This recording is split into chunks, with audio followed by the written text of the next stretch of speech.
Bienvenidos a este live.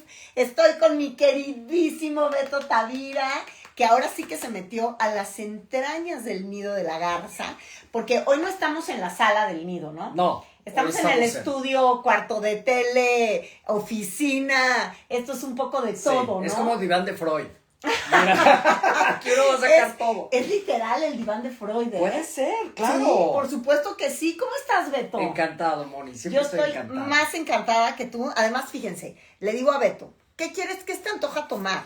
Y yo, sacando la colección de tés, hasta creen, me dijo, quiero un tequila. Te dije, bueno, pero si nos hemos de tomar el tequila, nos los hemos de tomar en los caballitos de tequila de mi tierra, de Reynosa, con el emblema de la iglesia de Guadalupe de Reynosa, Tamaulipas.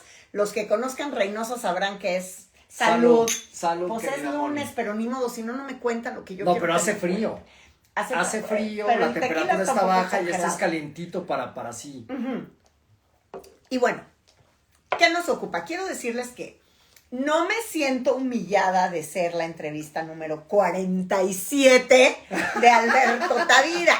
Ayer me dijo que tenía ya 45 entrevistas hechas ayer y hoy tuviste 2, ¿no? Sí. Entonces ya soy bueno, 2 con esta. Ya soy la número 47, pero bueno, está bien. Nunca es tarde para hablar de Luis Miguel.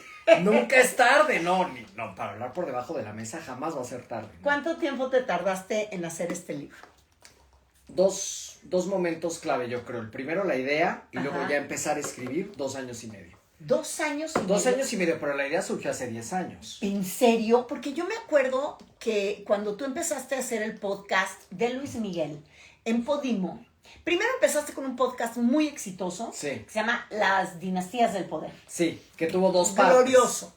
Me encantaba. Sí. Y luego, creo que a partir de ahí empiezas a hacer este de... Sí, porque ya volvía Luis Miguel a los escenarios, dije, pues está interesante la parte política, ya traía la idea. Ajá. Ya traía la idea, esa me surgió hace 10 años haciendo mi libro de los Salinas, y dije, pues vamos a empezar a explorar, y empecé a entrevistar gente, y desde que se lo planteé a Podimo, le dije, esto quiero que se convierta en un libro. Sí. Entonces los guiones de Podimo de alguna manera fueron como el eje conductor, la columna vertebral, y a partir de ahí, pues ya, seguí la investigación hasta que se materializó. Fíjate, pues pero mi primera pregunta sería, ¿por qué tengo que leer este libro? ¿Qué me vas a contar diferente que no se haya dicho ya? Yo ya leí varias partes.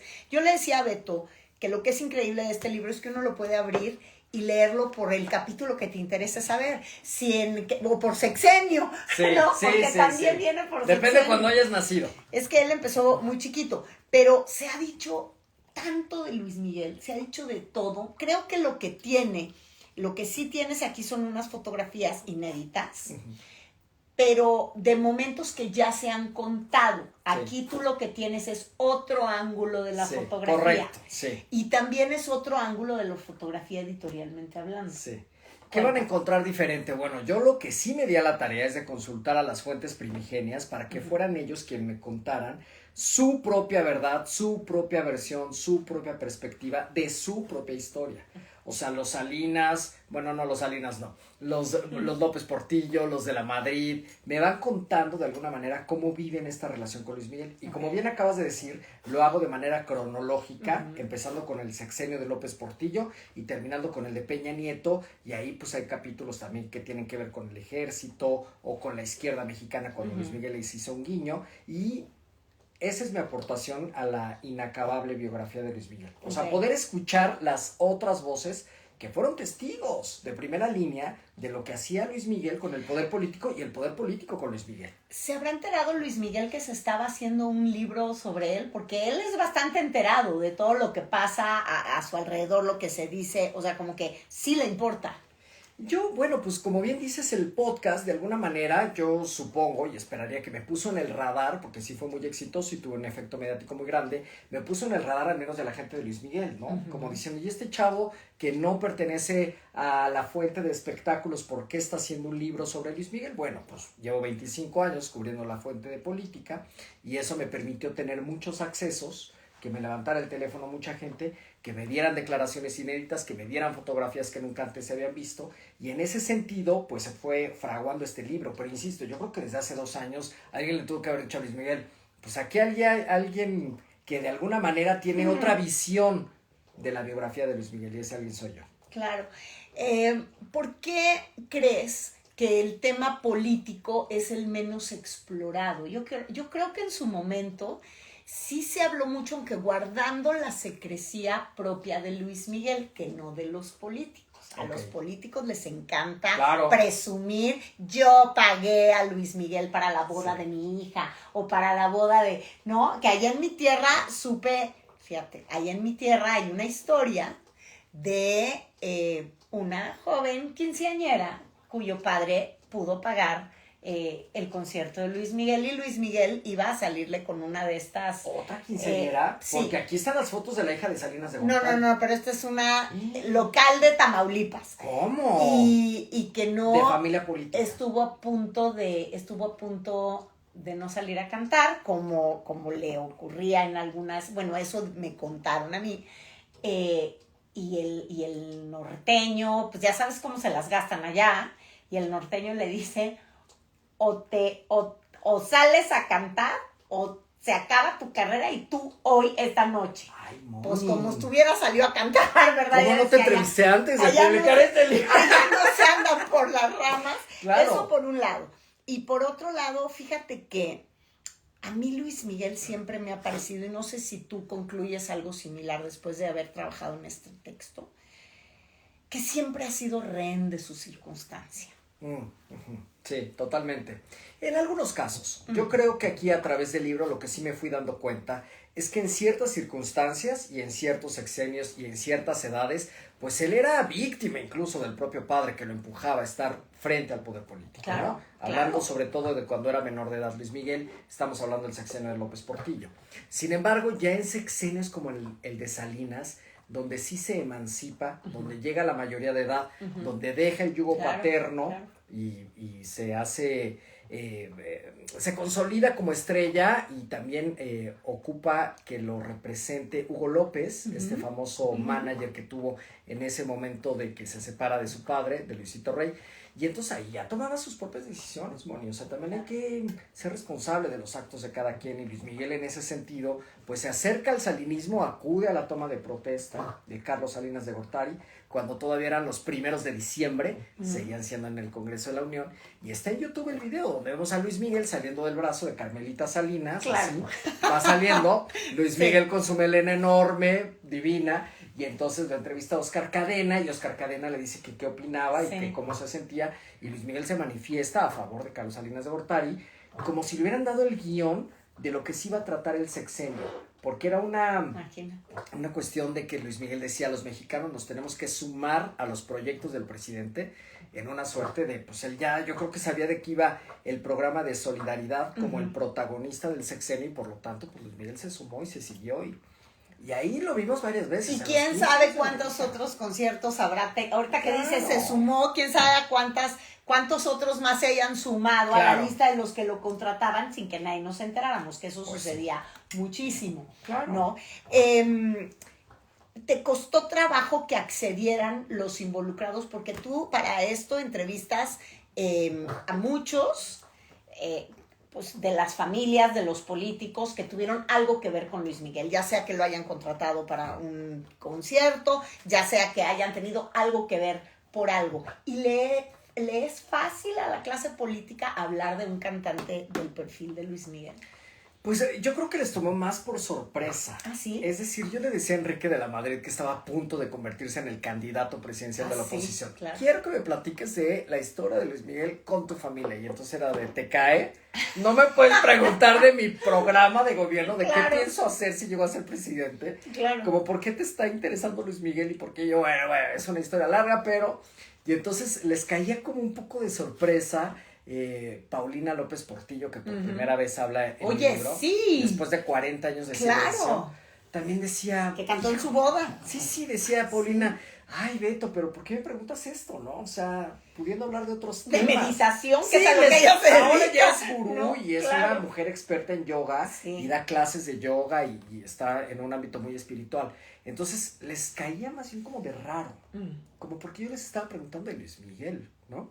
Pero bueno, básicamente fue eso, siempre está la gestión de los oye, meses. te fuiste, y los panistas, el sexenio de Fox, en el sexenio de Calderón, como sí. que hubo menos presencia, ¿no? De Luis Miguel en sí. el ámbito político y en cualquier ámbito, porque es una época en la que él, sobre todo ya con Calderón, era cuando, al parecer, de acuerdo a la cronología de la historia, él no estaba tan bien, ¿no? O sea, no eran de sus No mejores estaba momentos. bien, desde luego, en temas económicos, financieros, de salud, en temas emocionales, pero además, o sea, yo tengo la hipótesis, Moni, que Luis Miguel lleva un priista por dentro. Entonces, sí, desde luego. Y entonces, Pues es que creció claro, en eso. fueron las dinastías que les tocó. Exacto, fueron las dinastías que lo apoyaron, claro, que apoyaron su carrera. Sí, sin Entonces, duda. cuando llegan los panistas, como que Luis Miguel les hace un desaire. O sea, los panistas sí querían y sí le coqueteaban y todo. Y Luis Miguel como que ni los veo ni los oigo. Así al estilo Salinas de Gortari. ¿En serio? Pues a ver, lo invitó Calderón al Bicentenario, las fiestas del Bicentenario en México. Le giró una invitación para que estuviera con él en esta gran fiesta que se hizo. Y declinó. Lo dejó en visto. O sea, como el presidente te manda un WhatsApp y tú lo dejas en visto. No, bueno, el lenguaje millennial lo deja en visto. El lenguaje protocolario recibe la invitación y no asiste. Sí, ¿cómo ha cambiado, verdad, la carrera de Luis Miguel? Que hoy prácticamente todo el mundo baila al son que él toca. O sea, él hace los conciertos que quiera, en donde él quiera, aunque está muy disciplinado. Ahora. Qué maravilla. Ahora está muy disciplinado y con un éxito. O sea, a mí me impacta la carrera de este cantante porque como ave fénix de las cenizas surge y cuando decide volverse a disciplinar, rompe récord de ventas de boleto. O sea, está como tocado por el dedo de Dios, literal. Sí, esto que dices es cierto. Yo no ahondo en la carrera musical de Luis Miguel porque me parece que esa no está a discusión. Es una estrella. Sí, ha roto todos los récords, ha ganado los premios internacionales. Ha llegado a fronteras insospechadas para un artista mexicano, aunque se nacionalizó mexicano, pero podemos decir que ya es mexicano. O sea, eso ni siquiera está a discusión. La hipótesis que yo planteo, el texto y la investigación periodística que yo presento es ese vínculo con la política. Sí. Solamente. Claro, bien aderezado con los amores, bien aderezado con la parte también musical de cómo se convierte en un ídolo. Sin embargo, son esos guiños los que yo aporto en este texto, pues que tiene más de 350 páginas, insisto, viene cronológico, y al mismo tiempo nos va diciendo, bueno, ¿en qué circunstancias, en qué momento? Por ejemplo, yo estoy convencido que todas las biografías de cualquier persona que merezca la pena escribir su biografía tiene que ser casi como un electrocardiograma. O sea, tiene que haber puntas de éxito y después claro. Bueno, claro. Yo tuve un maestro que se llama Guillermo Sorno. Ajá. Ah, lo conozco. Que escribió la historia del 9. Sí, por supuesto. En mi primer libro de las mujeres de Peña Nieto, me decía, mira, Beto, todas biografías se tienen que escribir como si Batman gana, Batman pierde. Como esas películas de Batman. Pues es la vida, Beto. Es la vida. Es la vida, claro. Porque si las escribes lineales, estás hablando de un muerto en vida. Cuando fuimos a ver porque Beto Tavira y yo fuimos juntos a ver a Luis Miguel. ¡Ay, qué concierto inolvidable! ¿Qué cuando se cayó? ¿Te acuerdas? Que resbaló y se cayó. Y ahí estábamos nosotros muy cerca, casi para cacharlo. Sí. Pero bueno, ¿qué tan avanzado ibas en el libro de Luis Miguel? Porque sí ibas muy avanzado en el podcast. Sí. Estabas a todo lo que daba, pero ¿qué tan avanzado ibas en ese momento? No, ya lo había entregado, porque lo entregué en noviembre. Nos fuimos tardando porque yo también le dije a la editorial, oye, yo me voy de viaje, estuve de viaje con mi marido en un tiempo fuera de México, y entonces lo dejamos como ahí. Las editoriales tienen un ritmo mucho más lento de lo que tú y yo avanzamos por la vida. No, sí, y además acostumbrados a hacer televisión, acostumbrados a hacer otras entonces, cosas. El rigor, todavía como 2 meses antes de salir de la imprenta, o sea, ahorita en este 2024, fíjate esto, yo creo que todavía en julio, estaba siendo revisado por un despacho de abogados externo a la editorial. Y me estaban mandado algunas sugerencias en las cuales o yo tenía que comprobar que lo que aquí estaba escrito estaba fehaciente, documentado, o dónde lo había sacado, comprobado. O tenía que utilizar otras palabras, o tenía que eliminarlo. Entonces, tuvo un cuidado de fact-checkers, de editores, de abogados, para cuidar la edición, para cuidar la información, y que se convirtiera en eso, en una investigación periodística. Ahorita que hablas de abogados, nunca nadie te llamó para decirte, primero tengo que revisar el libro si no te demando. Porque luego suele pasar, ¿eh? No, y yo no hubiera accedido. No, ya sé que tú no hubieras accedido. Ya me conoces, claro, yo sé, pero no hubo esta llamada, no hubo un, oye, a ver, vamos a platicar, ¿de qué quieres hablar? No, porque yo no busqué a Luis Miguel, yo no le avisé a Luis Miguel, a mí no me interesó tener un testimonio de Luis Miguel, al menos no para esta edición. Sí. O sea, a mí ya me había funcionado en Las Mujeres de Peña Nieto entrevistar a las mujeres y alrededor, a los 360 grados, y a partir de ahí poder generar un perfil biográfico, y quise replicar la fórmula con Luis Miguel. Claro. Dije, Luis Miguel no es buen entrevistado. Es muy interesante lo que me dices sobre que Luis Miguel, pues digo, dicho de alguna manera, como que no le entró mucho con el PAN. O sea, así como fue un cantante que, pues digamos que le dijo que sí más veces que no al PRI o a los políticos priistas para ir para darles recitales, conciertos, lo que fuera, en sus fiestas privadas o públicas. Sí. Al PAN al PAN no le dio entrada. ¿Cómo crees, después de haber analizado tanto la relación con la política nacional de un cantante como Luis Miguel, cómo se aproxima él, por ejemplo, al nuevo partido en el poder, a Morena? ¿O crees que no sería el momento en el que Luis Miguel se aproximaría a la clase política mexicana?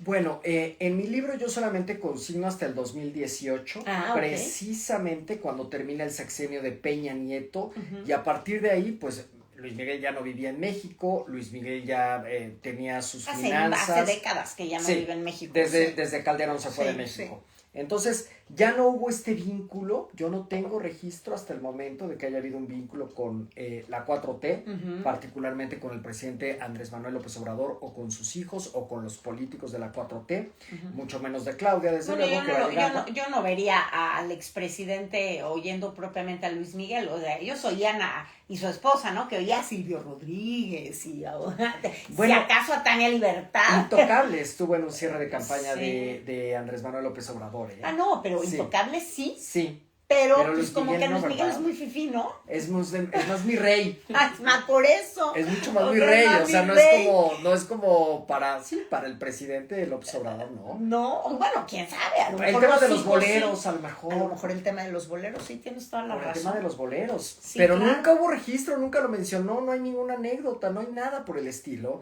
Y yo un poco lo que dije al principio de la promoción de este libro es, a mí, después de esta investigación, y esto es algo muy personal que yo opino, yo creo que a Luis Miguel sí le hace falta dar un concierto en México gratuito, absolutamente gratuito. Nunca lo ha hecho, Beto. Y menos en el Zócalo. O sea, Luis Miguel creo, o bueno, no sé, a lo mejor tú ya traes más información. Ha dado dos conciertos gratuitos, que en realidad están pagados por los estados. Uno de ellos es el gobierno de Nuevo León. Gratuitos para la ciudadanía. Desde luego. Pero no para el gobierno que lo contrata. No, para nada. No, para nada. Ningún artista regala su trabajo así. Y las condiciones del artista han sido, y del gobierno, que no se revelen los montos por los cuales ha sido contratado. Entonces, en ese sentido, también en el Salinato, curiosamente, donó 2 conciertos, pero pues en el Salinato, que le dio la nacionalidad mexicana, lo exentaron de la deuda fiscal que tenía y que le había dado el papá, y le prestaron, de alguna manera, ahí hubo otro truco, pero pudo disponer de el colegio militar y la base de Santa Lucía para hacer el video de la incondicional. Entonces, pues allá al final del sexenio lo menos que haces es hacer como que donas 2 conciertos en agradecimiento, como que los donas y como que vas de gratis, pero no, yo creo que a Luis Miguel le hace falta dar un concierto absolutamente gratuito en el Zócalo capitalino de la Ciudad de México para que la gente que nunca va a poder acceder y pagar esos costosísimos boletos. Yo no creo que suceda, no sé ustedes qué opinen, denos su opinión. Yo no creo que suceda por una razón muy simple, no lo necesita.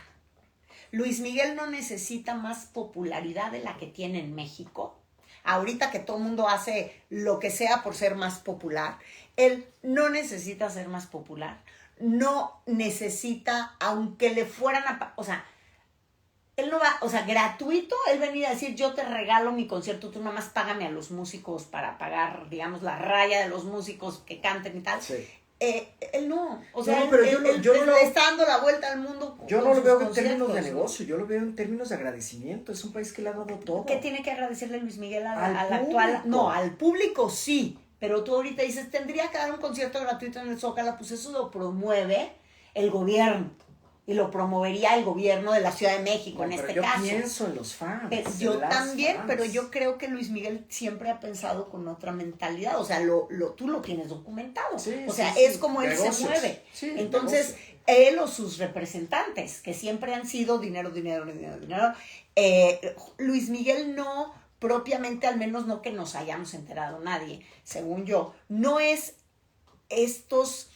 no es un cantante particularmente altruista. O sea, no es alguien que tú sepas que donó tal canto, o sea, como el Canelo, ¿me entiendes? Por Claro. ejemplo, No, que es tiene- este boxeador que es increíble, que gana muchísimo dinero, pero que sabes que tiene donaciones para los niños con cáncer, donaciones para lo que si Claro. fulano de tal le llega con Ah, un sí. problemón de salud, es el primero en poner el dinero. Yo no digo que Luis Miguel no lo haya hecho, no lo tenemos documentado, no lo sabemos. Yo lo veo más como una devolución de los impuestos que nos ha costado tener a Luis Miguel Sí. en todo este esquema de tantos sexenios beneficiándose del poder político. Bueno, pues beneficiándose, no, porque también sabemos que este nuevo éxito que prueba tener en este momento, y qué bueno, lo agradecemos todos, tener al sol de regreso, también es para pagar una inmensa deuda que él tenía, y eso también está documentado y sabido, ¿no? Sí. Sí. ¿Cuál es tu parte favorita de este libro, o cuál es la que más trabajo te costó cerrar? De cerrar la pinza. Mi favorita es la incondicional. Ajá. La incondicional, o sea, el capítulo 3 que dedico a la Sedena, ese vínculo de Luis Miguel con el ejército, cómo llega con el secretario de la Defensa Nacional, Luis Miguel, acompañado de Pedro Torres, Sí. recién nombrado, el general Riviello Bazán, Sí, claro. el secretario de la Defensa en el sexenio de Carlos Salinas de Gortari, o sea, febrero de 1989, llega Luis Miguel con Pedro Torres a la Sedena, se le abren las puertas del paraíso. Hay una anécdota muy divertida porque me dice Pedro Torres, nadie tuvo su dosis de humildad. Nadie se histerizó, nadie le pidió un autógrafo. Oye, ya estaba... porque los militares Ajá. solamente se deslumbran con las estrellas Sí, claro. que traen los generales. Sí, claro. No con las estrellas del canal de las estrellas. Exactamente. O con las estrellas que caen del cielo, no las que pretenden ir de la tierra al cielo. Oye, y Pedro Torres, es que fíjense qué época. Pedro Torres en esa época ya estaba casado con Lucía Méndez. Ya había dejado de estar casado con Lucía Méndez. Porque ahí sí tuvieron eso en común, Luis Miguel y Pedro Torres, además de ser el director de sus videoclips, ¿no? Sí. Que además era el director, Él. no solo de videoclips, de comerciales de televisión. Bueno, empezó con Luis Echeverría. Pedro Torres era el gran empresario de la publicidad en este país. Y había estado vinculado en la campaña de José López Portillo, Ujú. recomendado Sí. por Echeverría, Sí, claro. y siempre estuvo cercano al poder político. Dice que además su primera oportunidad en temas de video, de cámara, se la da Epigmen Ibarra, Fíjate. en los años de López Portillo. Sí, claro. O sea, No, ya desde no lo entonces dudo ambos nada. estaban cercanos al poder, digamos. Sí, ¿no? claro. Bueno, Pigmenio Oso, siempre ha sí. estado cercano Sí. al poder, toda la vida. ¿Tú conoces a Luis Miguel? Sí. ¿Lo has entrevistado? Sí, nunca lo pude entrevistar, pero te contaba que lo perseguí, una vez lo perseguí. Cuando yo empezaba en la Fuente de Espectáculos, me tocó ir a cubrir una gira de Luis Miguel en Houston. Ajá. Bueno, me tocó ir a varias ciudades en los Estados Unidos. Él estaba haciendo una gira en los Estados Unidos. Les estoy hablando que era por ahí del 2006, por ahí, 2005.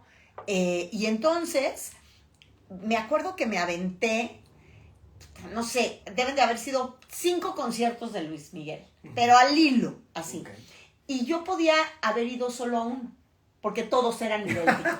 O sea, Luis Miguel no es una persona que te dé sorpresas. Sí. No, hoy lo veo mucho más. Cuando fui contigo al concierto, me encontré con un Luis Miguel más bien en su piel, como con más seguridad, más Ok. interactuando con el público. Yo vi a un Luis Miguel en aquella época, en esa gira de Estados Unidos, un Luis Miguel más haciendo bolillos. Yo así sentido? Lo describiría. Sus conciertos eran como bolillos. Uno tras eran otro, idénticos, uno tras otro. Saludaba igual, se vestía igual, Okay. metía la muletilla en el mismo lugar en 1:40 conciertos. O sea, me parecía lo mismo. Él iba, cumplía y salía. Iba al escenario, la gente enloquecía, sold out siempre, pero era lo mismo. O sea, yo en todos los conciertos que cubrí en esa gira, era exactamente el mismo Luis Miguel, pero como una copia calca. Y entonces, nosotros pues teníamos, pues imagínate, yo en ese momento estaba reporteando para Ventaneando. Y era la época en la que Ventaneando no dejaba, bueno, actualmente tampoco, pero eran otras épocas. Hoy está todo mucho más abierto para que un programa como Ventaneando pueda tener grandes exclusivas a los más importantes actores, actrices, cantantes. Hoy es distinto. A mí sí me tocó una época en la que nos cerraban la puerta en la cara y teníamos que hacer el doble de chamba por tener lo que fuera. O te invadía otra televisora en plena transmisión. Exacto. Para eso había que tener una agenda de Chanel para taparlo, ¿no? Bueno, y entonces, en esta ocasión en Houston, pues le montamos guardia cuando se iba a ir a tomar el avión para irse a algún lado, ya no me acuerdo a dónde iba a volar a algún lugar, iba a volar de un hangar privado en el aeropuerto de Houston. Y entonces le montamos guardia para ver en qué momento salían las camionetas que lo iban a llevar. Y yo iba con un equipo, con un camarógrafo, con un chofer, iba un realizador. Nos subimos a la camioneta, montamos guardia y logramos interceptar el coche de Luis Miguel hacia el aeropuerto. Y empezó la persecución. Entonces empezamos a seguir a Luis Miguel y de repente como que no se daban mucho cuenta que los estábamos siguiendo. Cuando se dieron cuenta que los estábamos siguiendo, aceleraron el paso, pero de pronto yo sí sentí que como que se detuvieron tantito para que no los perdiéramos, porque ahorita ahí les va por qué. De repente llegamos al aeropuerto o a este hangar privado de donde él iba a tomar su avión privado y nada más quedaba como una malla ciclónica, o sea, nosotros ya no pudimos acceder evidentemente, pero sí alcanzamos a poder estacionar la camioneta en un lugar donde había una malla ciclónica, se podía ver el avión que ya estaba estacionado esperándolo. Y entonces llega la camioneta y nosotros todo lo tenemos. Es más, le deberías de pedir el material a Chapoy porque lo tiene. Está la imagen donde baja Luis Miguel de la camioneta, se dirige a la escalerilla del avión privado, en un jet, y de repente sube. ¿Y qué creen que hace? O sea, él sabiendo que lo perseguimos, que no nos dejaron pasar, yo me gritoneé con el de la entrada del hangar, bueno, y de milagro no me mandaron a la policía para que nos sacara de ahí, en fin. Sí. Y acabamos nosotros puestos en un lugar prohibido, pero teníamos que tener la toma. Pues sí, y entonces Luis Miguel empieza a subir las escaleras del avión, se voltea y se dirige hacia donde estábamos nosotros en la malla ciclónica y nos hace así. ¡Ay, qué cosa! Se sube al avión y cierran, quitan la escalinata y se cierra el avión. Era increíble porque además es pagado de sí mismo. No sé qué tanto sea hoy, pero en aquella época es como, me están siguiendo a mí, entonces les voy a regalar un saludo. ¿No? Y la verdad es que fue la nota, o sea, sí pues teníamos la nota, porque en ese momento Luis Miguel era inalcanzable. Y hermético. Imperseguible, hermético completamente. Sí. Y cada vez más cerrado con las entrevistas, ya no quería que nadie lo entrevistara, ya teníamos, o sea, ya empezaba a estar en este momento como tenía un poco de hartazgo, pero no sé por qué razón esta persecución como que le divirtió. Y nos regaló este saludo y me acuerdo que fue, pero sí, te estoy hablando del 2006, por ahí. Pues o sea, sí te estoy hablando hace 1,000,000 de años, ¿no? No, pero porque yo entré al área de noticias en el 2009 y esto fue como 3 años antes, entonces sí, como en el 2006. Pues imagínate es la época lo de Calderón. Que te estoy hablando hace casi 20 años. La época de Calderón. Exacto. Entonces, ese es tu favorito. ¿Y el que más trabajo te costó cerrar? ¿Cuál es? Pues el de Guerrero. El de Guerrero te voy a decir porque cuando Luis Miguel se convierte en la imagen para promocionar al estado de Guerrero, la imagen turística para promocionar al estado, desde luego que había muchos datos aislados en el cual, por más que solicité a través de una solicitud a transparencia del gobierno del estado de Guerrero, a pesar de que solicité cuánto se le había pagado, quiénes habían sido los proveedores, etcétera, pues el estado de Guerrero dice, pues, según nuestros archivos y la ley, en 5 años se destruye toda esa información. Entonces, para mí era no tener las pruebas fehacientes de cuánto se le había pagado a Luis Miguel con dinero del erario para poder hacer y ser la imagen de esta campaña. Por lo tanto, pues tuve que entrevistar a Pedro Torres, me dio unos datos, un funcionario del gobierno del estado de Guerrero también, Rael Ávila. Aquí lo tengo, fíjate. Sí. De acuerdo a Rael Ávila, sí. La campaña se llamaba Soy Guerrero. Esto estoy leyendo a Beto Tavira. Sí, sí, sí. Porque debía promocionar la imagen del estado. Sin embargo, el apego de Luis Miguel era con Acapulco, por lo que el cantante dijo, sí hago la campaña, pero hago la campaña para Acapulco, no para Guerrero. Fíjate qué chistoso. Él desagregaba Acapulco de Guerrero. No, y no solo eso. Él O sea, lo veía como una tierra. del copy. Sí. Él puso las condiciones del copy, él decidió cuánto quería cobrar y no solamente en qué moneda, sino también en qué cantidades. Él decidió que fueran en dólares y no en pesos y que se le pagara la mitad de todo el contrato previo a su participación. Eso en ningún proveedor ni ningún contratista de ningún estado sucede. Insisto, lo puede hacer. O sea, es que eso es lo que a mí me impacta muchísimo de este personaje, Luis Miguel. Puede hacer lo que se le venga en gana y le dicen que sí. A todo. Claro. A todo le dijeron que sí y se dio el gobierno del estado y el gobierno federal, porque fue tanta la lana que cobró que no le alcanzaba al gobierno local. Tuvieron que pedir ayuda de la Secretaría de Turismo para que pudieran alcanzar a pagarle lo que Luis Miguel estaba solicitando.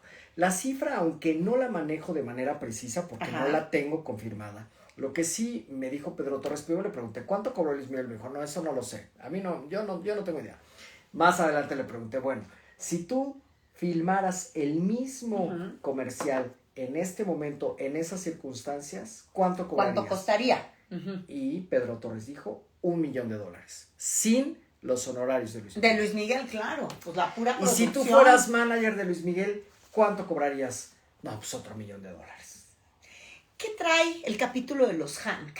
El capítulo de los Hank trae una, pues no anécdota, una historia verídica cuando Jorge Hank, el entonces presidente municipal de Tijuana, multimillonario de 3 generaciones, de 3 generaciones de las dinastías políticas, Jorge le da como regalo de bodas a su hija Mara la sorpresa de que cantara Luis Miguel durante su boda. Entonces contratan a Luis Miguel y Luis Miguel llega a territorio Hank y ahí es donde durante 1 hora se echa todo un repertorio con un show muy bien armado para sorpresa de los novios que están en la pista con una música de fondo de Luis Miguel. De pronto se abren las cortinas de terciopelo color rojas y sale Luis Miguel. ¿Qué nivel de mujer? Y empieza. Esa fue la canción. Sí, la primera, desde luego. Y entonces la hija, que se llama Mara Hank, que es tan hija porque es hija de una de las esposas que tuvo, tiene como 20 hijos, entre propios, adoptados pasa. Y de todo. Sí. Y ahí esa es la anécdota, pero lo más relevante de todo es que al fotógrafo de la revista Quién, entrevistado para mi libro, les habían dado la exclusiva de la boda. Y a la mera hora ya que estaban ahí, la gente de Luis Miguel dijo, no se pueden tomar fotos y háganle como quieran. Y entonces el fotógrafo de ¿cómo? Pero a eso vinimos. Pues no se puede y no se puede.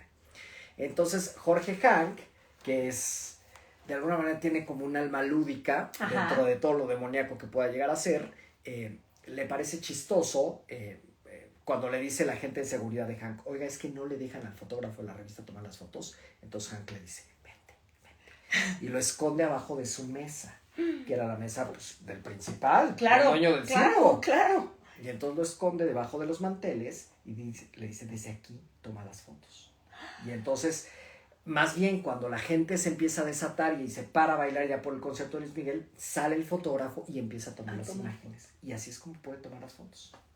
¡Tras! Sí. Oye, ¿por qué de todo el repertorio de canciones que tiene Luis Miguel, de todo el repertorio de canciones que canta Luis Miguel, porque a mí un día me enseñó Martín Urieta, el compositor, Sí.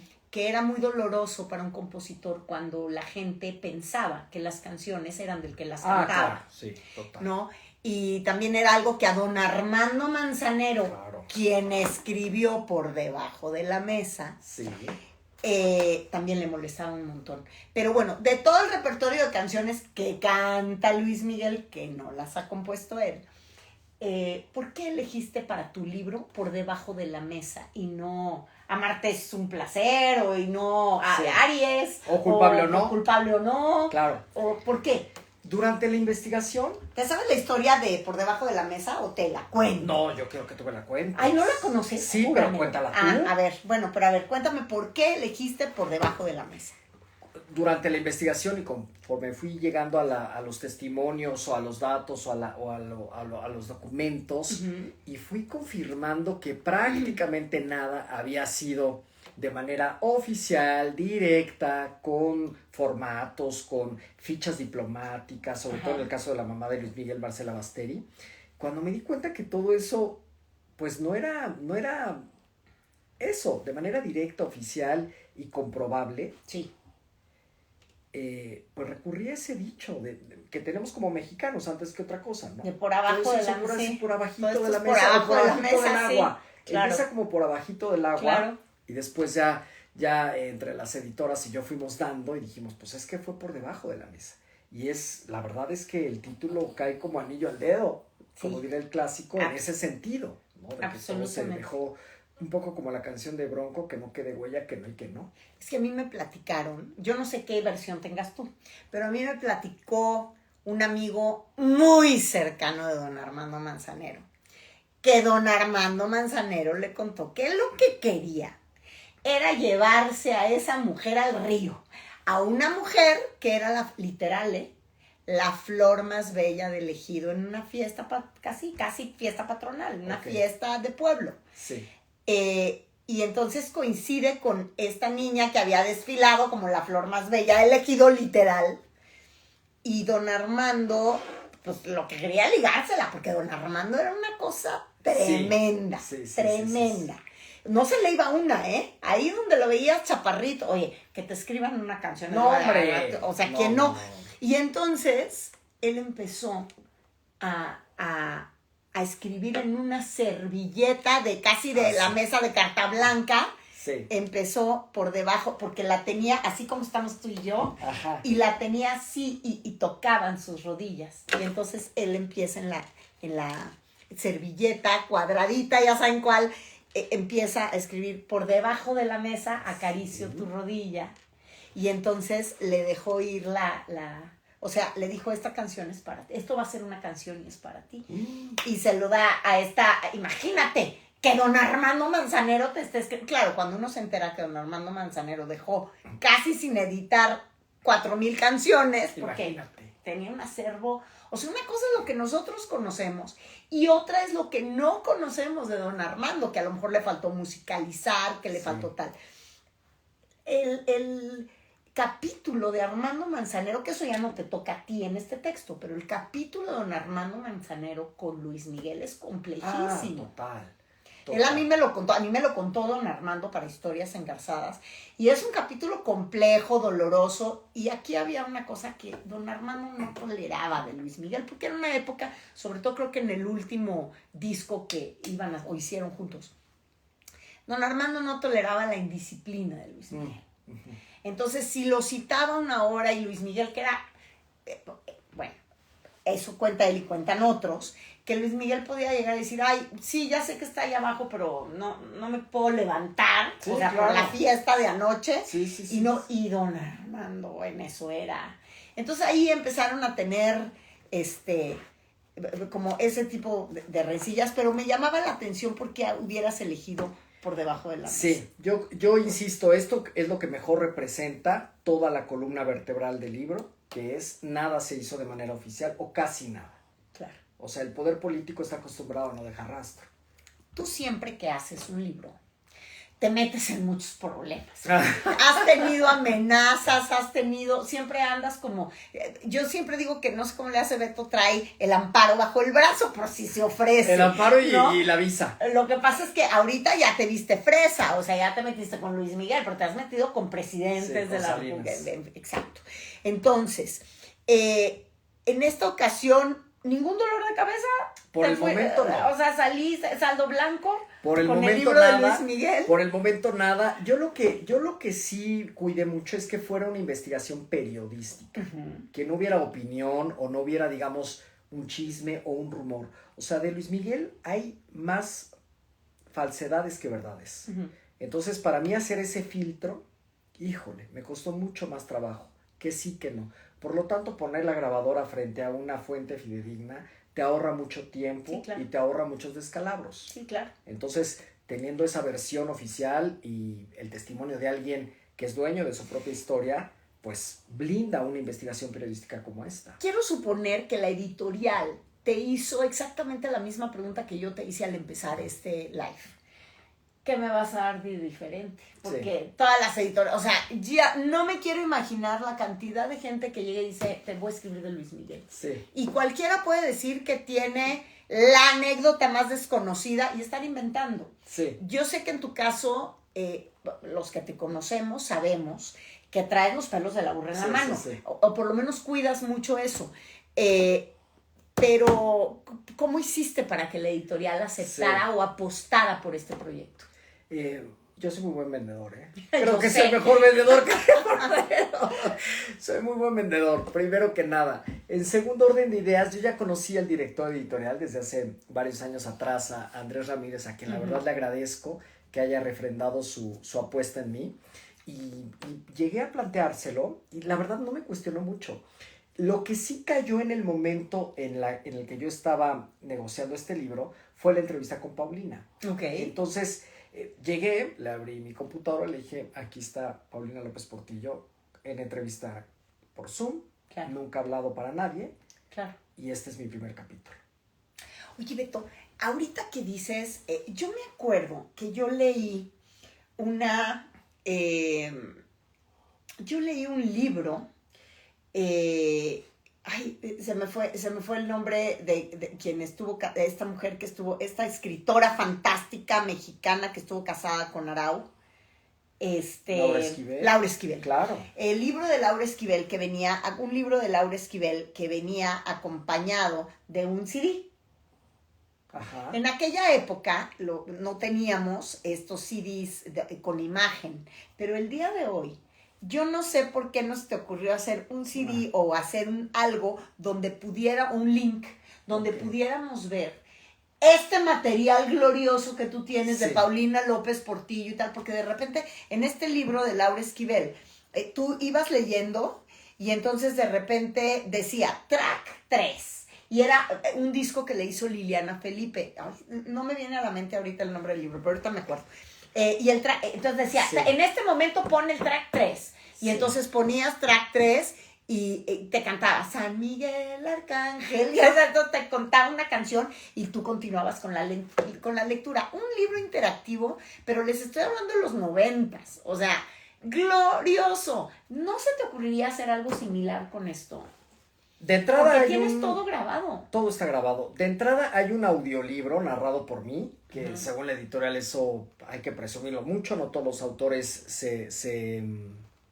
La ley del amor. No, ese no es. Es uno rosita, ya sé cuál dices. Ya sabes cuál digo. Ya sé cuál digo. Es de los primeros más famosos de ella. Sí. Bueno, a ver. Bueno, tiene su audiolibro narrado por mí y lo que sí, pues eventualmente iré dosificando. Yo soy experto en reciclar. En algún momento que necesitemos sacar esas entrevistas, mostrarlas con toda la autorización de los... Sí, pero está increíble que nos mostraras esa entrevista, porque tienes la fotografía de... Aquí viene, está el testimonio fotográfico de la entrevista con Paulina por Zoom. Sí. Por aquí la tienes. Pero yo quiero ver la entrevista, o sea, Sí. yo quiero ver cómo está Paulina, yo quiero ver cómo... Pues hay varias fotos ¿Dónde inéditas, está? apenas si se ¿Dónde ve, está aquí en la parte de arriba. A ver, así miren. A ver, ahí la ven. Ahí está Paulina. Ahí está Paulina López Portillo, que ahora tiene una como... está como iniciada en una cosa medio hinduista de Sí, meditación, totalmente, ¿cierto? sí. Tiene su nombre, digamos, espiritual. Sí. Y bueno, también vienen otras fotografías. Estas son inéditas, la de los 15 años de Cecilia Salinas Ocelli. donde canta Luis Miguel. Y ahí vemos a Claro. la ¿Y quién te invitación dio de los estas pinos. fotografías? Ay, Lucero Rezano.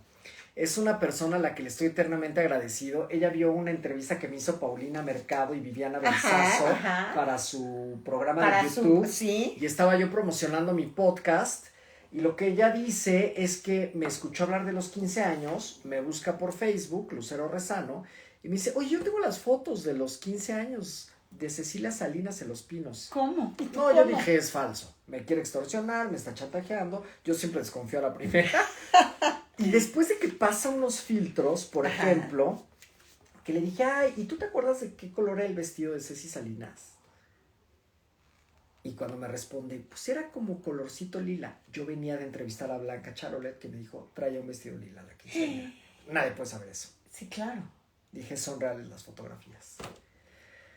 Y le dije, necesitamos firmar unos papeles para que tú me cedas el permiso de poderlas reproducir y me urge entrevistarte. A ver, si estuviste ahí, quiero entrevistarte. Quiero ser, o yo pudiera ser un testimonio de Alberto Tavira para uno de sus libros, sí. ¿Cuáles son las condiciones que tengo que cubrir? Por la vía, depende. Pues por la vía legal, supongo, ¿no? Porque ahí Sí. es donde más te blindas. Sí. O sea, ¿qué le pides a tus testimonios? Bueno, son trabajos periodísticos, son entrevistas periodísticas que Sí. además yo tuve en otros momentos o las retomé, por ejemplo, de mi podcast. Ajá, eso es lo que estoy viendo. O cité otros libros donde ya se ha documentado información, o revistas o periódicos, con todas las convenciones que hay de manera legal para citar un trabajo periodístico que ya ha sido publicado. La otra, pues fueron mis testimonios inéditos, en el cual yo le dije a Paulina, quiero tu testimonio para un libro, pero estás en Estados Unidos, lo tengo que grabar, de cualquier manera tengo que grabar, te pido que me autorices grabar y reproducir. Y así fueron sucediendo distintas. En el caso de Lucero le dije, pues sí, dame la chance de poner las fotografías, sí, pero claro. sobre todo tu testimonio, también la entrevisté y la grabé, porque ella llega a Los Pinos y me va contando cómo fue, quién cantó, cuánto tiempo estuvo Luis Miguel, que no fue tan ostentoso como nos hubiéramos imaginado esos 15 años en Los Pinos, y que la corbata del presidente Salinas era del mismo tono del vestido de la quinceañera. Esta fotografía, que es la última de las fotografías en este catálogo que nos regala Beto Tavira en el libro Por Debajo de la Mesa, es un capítulo pues yo diría, no nada más es un capítulo en la vida de Luis Miguel, porque además fue un romance de Luis Miguel, es un capítulo en la música europea, muy curioso, que es cuando Estefanía de Mónaco, la princesa Estefanía de Mónaco, decide sacar un disco contra viento y marea de la Casa Real Monegasca, y aquí está cuando ella va, ¿dónde fue esto? ¿En Viña del Mar? No, en el Festival de Acapulco. En el Festival de Acapulco, tienes razón, porque ella además le fascinaba a Estefanía de Mónaco el sol. Ella adoraba el mar y adoraba todos los deportes acuáticos, era muy buena esquiadora, muy buena tal. Entonces se habla, y era guapa, no lo que le sigue, con un cuerpo irreal. Sí. Y acababa de sacar, creo que, no sé si esta ya era, porque sacó 2 discos. Sí, ese era el primero. Fracasos rotundos los 2, sí. Yo vivía en París cuando ella sacó su primer disco. Entonces allá era un escándalo. Primero, olvídate, o sea, el Lola versión francesa, el Paris Match y todas estas revistas la tenían de portada y tenían ya sabes, en el recuadro a los papás con cara de no estoy de acuerdo, Desde ya sabes, luego. porque la hija pues siempre fue la rebelde. Y entonces saca creo que el primer disco tuvo un sencillo que le fue muy bien. Sí. 1. Pero todo el mundo decía, claro, es que es Estefanía de Mónaco. Y además andaba con el productor del disco, obviamente.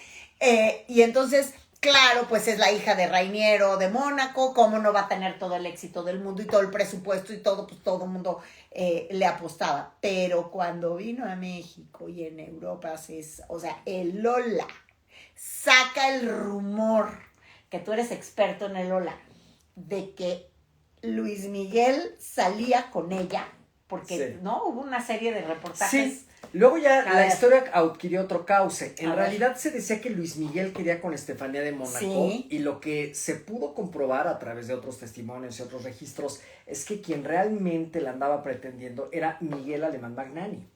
Y le llevan serenata a Estefanía de Mónaco. Y le llevan serenata. Seguramente, porque además la mamá de Miguel Alemán Magnani, francesa. Cristian Magnani. Martel. Magnani.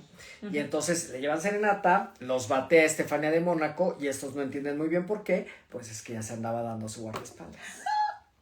¿Cómo? Ella. De lo que se entera uno en los... Uno iba a hablar de un libro y acaba queriendo hacer un libro de otra cosa. Pues sí, ¿no? Totalmente. Y ahí vamos viendo esos vínculos también con los Alemán, que de alguna manera pues se ha convertido en la familia que Luis Miguel siempre lo arropó. Sí, eso es lo que te iba a decir. Sí. Él y Jaime Camil, ¿no? Sí. Durante un tiempo luego se separan los Camil y la amistad con Miguel Alemán pues perdura. Es Miguel Alemán Magnani quien rescata a Luis Miguel. Sí. De lo peor y de la peor faceta de su carrera. Que yo insisto, Luis Miguel es este personaje que siempre será rescatado. Sí. O sea, Luis Miguel es esta persona que transita por la vida con un montón de ángeles en la tierra, sí, que lo están cobijando, que lo están rescatando. A Luis Miguel, él ha tenido la gran suerte que esté como esté pasando por lo que esté pasando. El inmenso talento que tiene siempre lo acompaña, nunca lo abandona y es lo que le ha permitido salir adelante, aunque yo creo, como mujer, creo que en esta ocasión a Luis Miguel lo rescata el amor. Ah, mira. Yo creo que esta nueva etapa de este cantante tan impresionante que tenemos en México es consecuencia del amor.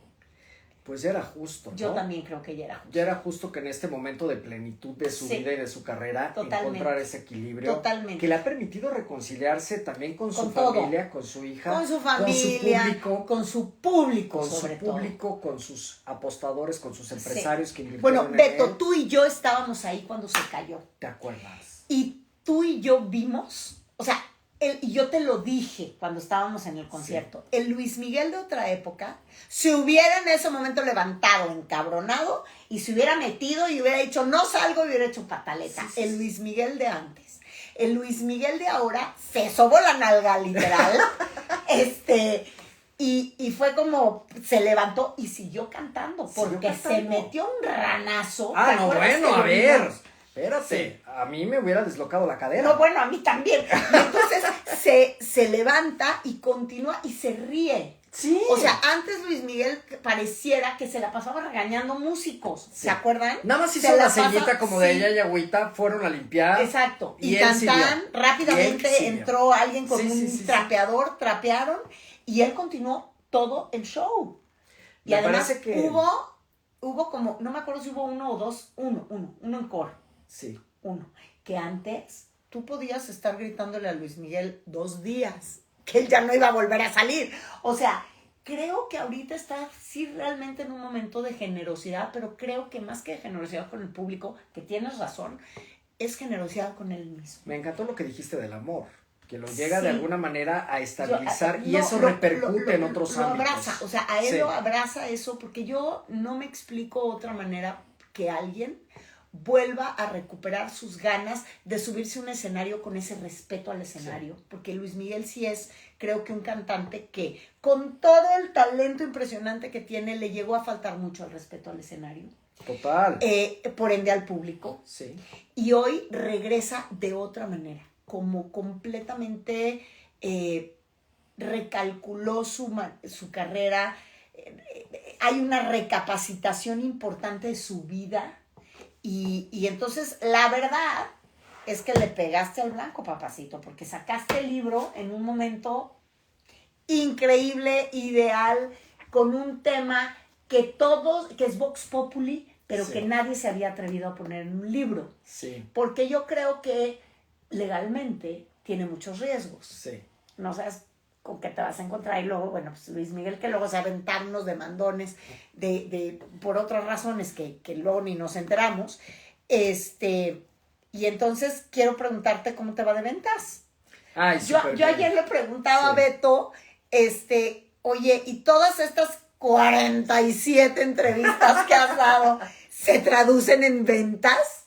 Desde luego que sí. También la gente le gusta escuchar historias. Sí, claro. Y le gusta escuchar historias de Luis Miguel y le gusta escuchar historias que no se han dicho sobre Luis Miguel. Sí, claro. Entonces, eventualmente, yo primero que nada soy un contador de historias. Si eso se traduce en un éxito de un proyecto, me parece sensacional. Pero si no, de todas maneras las contaría. Sí, claro. O sea, soy un contador que a veces no necesariamente capitaliza sus proyectos y aún así es mi pasión. Sí, entonces, sin duda. Aquí estoy. Pues muchas felicidades, enhorabuena. Ustedes, si no lo tienen, corran, cómprenlo por debajo de la mesa, porque además es un libro delicioso que se puede leer. No tiene que ser lineal. Uno puede abrirlo en el otro capítulo. A mí, por ejemplo, yo cuando vi los Hank, dije, los Hank. ¿Y te fuiste directo? ¿Fue el primero que leíste? No, la verdad es que empecé por el principio, me empecé a brincar, me fui a los López Portillo, que yo me la conocía muy bien. Sí. Porque además ahí fue cuando yo llegué a vivir a México, por ejemplo, pero esa es otra historia. Los de la Madrid, y luego me fui echando como de rengloncitos en rengloncitos, y dije, qué padre está este libro, porque esa como te vaya surgiendo la curiosidad. Claro. Luego me fui a las fotos, dije, a ver qué hay. Es un documento muy interesante de tener, de explorar, te divierte, hay chismecito rico, hay de todo. O sea, yo si fuera Luis Miguel, lo leería. Te voy a decir porque hay muchas historias que él se perdió. Sí. Porque no estaba consciente por ser menor de edad, niño y explotado en el trabajo. Y otras, pues, porque estaba con la fama. Y otras porque estaba distraído. Y ahora volver a releer estos testimonios a través de los otros protagonistas. Sí. O sea, ¿qué dice Paulina López Portillo de él a la distancia? La madrina de Luis Miguel. Ellos ya no se volvieron a ver en 42 años. Imagínate. No se han vuelto a comunicar. Que Luis Miguel vea lo que opina Paulina de él. Sí, claro. Me parece fantástico para la biografía de Luis Miguel. ¿Y qué preparas después de esto? Bueno, que esto te va a dejar un poco... porque sí te fuiste con un personaje grande de Grandiciolandia. Sí. Pero ¿qué viene? Yo nunca dejo de escribir. Yo sé. O sea, si esto lo empecé a idear hace 10 años, ahora ya están las ideas de lo que va a surgir próximamente. Generalmente tienen que ser personajes como Peña Nieto, Los Salinas, Luis Miguel. Uh-huh. O sea, históricos, con forma de electrocardiograma. Claro. Y que desde luego trasciendan. Claro. La generación a la que pertenecemos. Y me parece que esas apuestas, al menos en esos libros, lo han sido. Hecho otros de arte, hecho de otro tipo de cosas. Yo te quisiera tanto ver en la televisión. Creo que no existe realmente un espacio que se dedique, olvídate con rigor, con diversión, o sea, con una ironía inteligente, no con la comedia de pastelazo o de repente con comediantes que quieren serlo y no lo son y se nota, sobre la política y sobre la parte rosa de la política. Uy, me encantaría. Yo quisiera tanto verte en el corazón de los políticos, literal. Sí. El corazón de los políticos por Alberto Tavira. Aunque a veces nos infarte. O aunque a veces parezca que no tienen. Sí. Les juro que tienen.